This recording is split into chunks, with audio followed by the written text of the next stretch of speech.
Hello friends, നമ്മളെല്ലാവരും ഒരുപാട് വാഹനങ്ങൾ ദിവസവും ഉപയോഗിക്കുന്നവരാണ്. അതുപോലെ നമ്മൾ ആ വാഹനങ്ങൾ എടുത്തുകൊണ്ട് നമ്മൾ പുറത്തു പോയി കഴിഞ്ഞാൽ പലരും വളരെ വേഗത്തിൽ വാഹനങ്ങൾ ഓടിക്കുന്നത് നമ്മൾ കാണാറുണ്ട്. ഇതുകൊണ്ട് തന്നെ ഒരുപാട് അപകടങ്ങളും റോഡിൽ സംഭവിക്കാറുണ്ട്. അപ്പൊ ഇതിൽ ഇങ്ങനത്തെ അപകടങ്ങളിൽ നിന്ന് സർവേ ആയവരോട് നമ്മൾ പോയി ചോദിച്ചാൽ അവര് പറയും, ഞാൻ പെട്ടെന്ന് ആ ഫ്രണ്ടിൽ വന്ന ആളെ ശ്രദ്ധിച്ചില്ല, ഇങ്ങനെയൊക്കെ പറയാറുണ്ട്. അപ്പൊ ഇതിൽ നിന്ന് നമുക്ക് രണ്ട് കാര്യങ്ങളാണ് മനസ്സിലാക്കാൻ സാധിക്കുന്നത്. ആദ്യത്തേത് എന്ന് പറയുന്നത്, അവരുടെ വേറെ എന്തെങ്കിലും ഒരു ചിന്ത കൊണ്ട് അവര് ആ ഫ്രണ്ടിൽ വന്ന ആ ഓബ്ജക്റ്റ്, ഒരാളായിരിക്കാം അല്ലെങ്കിൽ കാറ് ബൈക്ക്, അത് ശ്രദ്ധിച്ചിട്ടുണ്ടാവില്ല. രണ്ടാമതെന്ന് പറയുന്നത്, അവരുടെ വിഷനിൽ നിന്ന് ആ ഒരു ഓബ്ജക്റ്റ് മാഞ്ഞു പോകാനുള്ള സാധ്യതയും ഉണ്ട്. ഇത് എന്തുകൊണ്ടാണ് എന്നുള്ളതാണ് ഇന്നത്തെ വീഡിയോയിൽ ഞാൻ നിങ്ങളുടെ കൂടെ ഷെയർ ചെയ്യാൻ പോകുന്നത്. Welcome to Terascope media.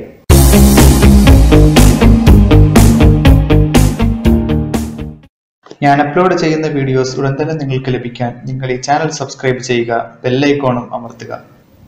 അപ്പോൾ ഇങ്ങനെ വേഗതയിൽ വാഹനത്തിൽ പോകുമ്പോൾ നമ്മുടെ ഫ്രണ്ടിലുള്ള ഏതെങ്കിലും ഒരു ഓബ്ജക്റ്റ് മാഞ്ഞു പോകുന്ന ആ ഒരു ഇല്യൂഷനെയാണ് മോഷൻ ഇൻഡ്യൂസ്ഡ് ബ്ലൈൻഡ്നെസ് അല്ലെങ്കിൽ സ്പീഡ് ബ്ലൈൻഡ്നെസ് എന്ന് പറയുന്നത്.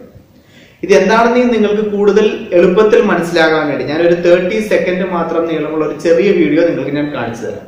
അത് കണ്ടു കഴിഞ്ഞാൽ നിങ്ങൾക്ക് ക്ലിയർ ആയിട്ട് ഞാൻ പറയുന്നത് മനസ്സിലാക്കാൻ സാധിക്കും. ആ സെന്ററിൽ കാണുന്ന ഗ്രീൻ ഡോട്ടിലേക്കാണ് നിങ്ങൾ ഫോക്കസ് ചെയ്യേണ്ടത്. ഒരു 10 സെക്കൻഡ് ഫോക്കസ് ചെയ്ത് കഴിയുമ്പോൾ മറ്റുള്ള യെല്ലോ ഡോട്ട്സ് ഒക്കെ ഡിസപ്പിയർ ആകുന്നത് നിങ്ങൾക്ക് കാണാൻ സാധിക്കും. അത് കഴിഞ്ഞ് 1-2 സെക്കൻഡ് കഴിയുമ്പോൾ അത് വീണ്ടും അപ്പിയർ ആകും. ഇതുപോലെ നിങ്ങൾ അത് ഫോക്കസ് ചെയ്യുന്നത് വരെ ഇതിങ്ങനെ കണ്ടിന്യൂ ആയിക്കൊണ്ടിരിക്കും.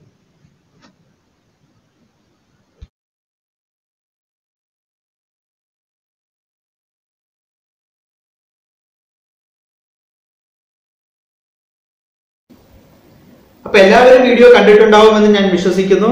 ഇപ്പൊ തന്നെ നിങ്ങൾക്ക് ഒരുവിധം കാര്യങ്ങൾ മനസ്സിലായി കാണും. ഒരു സ്റ്റേഷനറി ആയിട്ടുള്ള ഒരു ഓബ്ജക്റ്റ്, അതായത് സ്റ്റേബിൾ ആയിട്ടുള്ള ഒരു ഓബ്ജക്റ്റിന്റെ ബാക്ക്ഗ്രൗണ്ട് അല്ലെങ്കിൽ സൈഡിലുള്ള ഓബ്ജക്റ്റുകൾ വളരെ വേഗത്തിൽ മൂവ് ആകുമ്പോഴാണ് ഈ ഓബ്ജക്റ്റ് നമ്മുടെ വിഷനിൽ നിന്ന് മായാനുള്ള സാധ്യതകൾ കൂടുതൽ.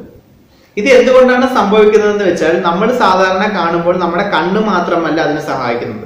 നമ്മുടെ കണ്ണിന്റെ ഒരു ഫംഗ്ഷൻ എന്ന് പറയുന്നത് നമ്മുടെ ഫ്രണ്ടിലുള്ള ഓബ്ജക്റ്റിന്റെ ഷേപ്പ്, സൈസ്, കളർ, ഈ 3 ഇൻഫർമേഷൻ എടുത്തിട്ട് ബ്രെയിനിലേക്ക് കൊടുക്കുക എന്നുള്ളത് മാത്രമാണ്. നമ്മുടെ ബ്രെയിൻ ആണ് ഈ 3 ഇൻഫർമേഷൻ പ്രോസസ്സ് ചെയ്തിട്ട് നമ്മൾ കാണുന്ന രീതിയിലുള്ള കാഴ്ചകളായിട്ട് മാറ്റുന്നത്. അപ്പൊ ഇങ്ങനത്തെ ഒരു കാര്യം സംഭവിക്കുന്നത് നമ്മുടെ ബ്രെയിനിലുള്ള ഒരു ലിമിറ്റേഷൻ കൊണ്ട് തന്നെയാണ്. അത് ഒരാൾക്ക് മാത്രം അല്ലെങ്കിൽ ഒരു കുറച്ചു പേർക്ക് മാത്രം സംഭവിക്കുന്ന ഒരു കാര്യമല്ല, എല്ലാവർക്കും ഉണ്ടാകാൻ സാധ്യതയുള്ള ഒരു കാര്യം തന്നെയാണ്. ഇത് ഡേ ടു ഡേ ലൈഫിൽ നമുക്ക് ഒരുപാട് സമയങ്ങളിൽ ഇതൊന്നും ഇങ്ങനെ സംഭവിക്കാറുണ്ട്. പക്ഷെ നമ്മൾ മാക്സിമം അത് ശ്രദ്ധിക്കുന്നില്ല എന്നുള്ളതാണ് സത്യം. ഇത് കൂടുതലും സംഭവിക്കാൻ ചാൻസ് ഉള്ളത് നമ്മളൊരു ഹൈവേയിൽ നമ്മൾ ഹൈ സ്പീഡിൽ കാർ ഡ്രൈവ് ചെയ്യുമ്പോൾ അല്ലെങ്കിൽ ഒരു ബൈക്ക് റൈഡ് ചെയ്ത് പോകുമ്പോൾ നമ്മുടെ ഒരു ഫോക്കസ് എന്ന് പറയുന്നത് ഒരു ദൂരത്തുള്ള ഒരു പോയിന്റിലേക്കായിരിക്കും നമ്മൾ ഫോക്കസ് ചെയ്യുന്നത്. റോഡിൽ ഒരുപാട് കാറും ബൈക്കും ഒന്നും ഇല്ലെങ്കിൽ നമ്മൾ അങ്ങനെയായിരിക്കും നമ്മുടെ ഫോക്കസ് ഉള്ളത്. അപ്പൊ ഇങ്ങനെ വളരെ വേഗത്തിൽ പോകുമ്പോൾ സൈഡിലുള്ള വിഷ്വൽസ് ഒക്കെ വളരെ ഫാസ്റ്റ് ആയിട്ട് മൂവ് ആയിക്കൊണ്ടിരിക്കുന്ന സമയത്ത് നമ്മുടെ ഫോക്കസ് ഒരു പോയിന്റിലായതുകൊണ്ട് തന്നെ പെട്ടെന്ന് ആ വിഷനിലേക്ക് ഒരു ആളോ അല്ലെങ്കിൽ ഒരു കാറ്, ബൈക്ക് എന്തെങ്കിലും വന്നു കഴിഞ്ഞാൽ അത് നമ്മുടെ വിഷനിൽ നിന്ന് മായാനുള്ള സാധ്യതകൾ വളരെ കൂടുതലാണ്. ഇനി ഞാൻ പറയാൻ പോകുന്നത് ഇതെങ്ങനെയാണ് ഓവർകം ചെയ്യുക എന്നതാണ്. ഇത് നമ്മൾക്ക് സംഭവിക്കാതിരിക്കാൻ വളരെ സിമ്പിൾ ആയിട്ടുള്ള ഒരു മെത്തേഡ് ഉണ്ട്. അതായത് നമ്മൾ ഡ്രൈവ് ചെയ്യുമ്പോൾ നമ്മുടെ കണ്ണുകൾ മൂവ് ചെയ്തുകൊണ്ടിരിക്കുക എന്നുള്ളതാണ്.